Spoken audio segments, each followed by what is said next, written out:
هدفی ئەم خۆپیشاندانانە دەربڕینی ناڕزایەتی ئێمە نسبەت بە مەسئلەی حجابە لە ئێران و بەتایبەت نسبەت بە کوشتنی مەسا یاژینا ئەمینی کە لە ماوەی یەک هەفتەی ڕابردوودا لە ئێران لەلایەن هێزەکانی کۆماری ئیسلامیەوە و لەلایەن هێزەکانی گەشتی ئێرشادەوە دەستگیر بە لێدانەوە دەستگیر دەکرێت و دوایی دەڕێتە کۆماو لە بیمارستانێکە لە ئێران گیانی لەدەستدا. ئێمە لێرە کۆبینەوە کە دەنگی ناڕزایەتی خۆمان نسبەت بە ئەو کردەوەی قیزەونەی هێزەکانی کۆماری ئیسلامی نسبەت بە ژنان بەتایبەت دەربڕین و پشتیوانی خۆمان لە ژنانی ئێران ئەعلام بکەین.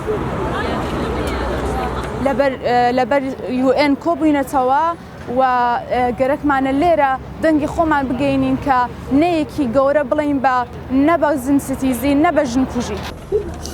ژن ژینە ئازادی، ژیان ئازادی، ژیان ئازادی، ژیان ئازادی.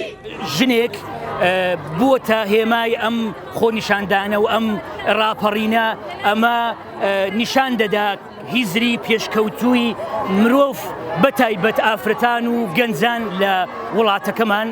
ئەمە هێمایەکە، ئەمە نیشانەیەکە بەتایبەت ئەو دروشمەی ژن ژیان ئازادی نیشان دەدا کە ئاستی گەنجمان بە چۆ گەیشتووە بۆی کە دەزانێت چی دەوێت، بۆی کە دەزانێت کێشەکانی لەکوێیە.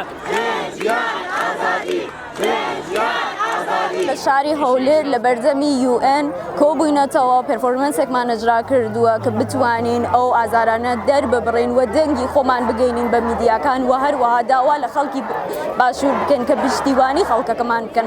هەرو جۆرەی کە سنە هاواریە کرد کۆبانی تەنیانیە باشوور تەنیانیە ئێوەش ئەمڕۆ تکاتان لێ دەکەم بێنە دەنگ و بڵێن ڕۆژهەڵات تەنیانیە.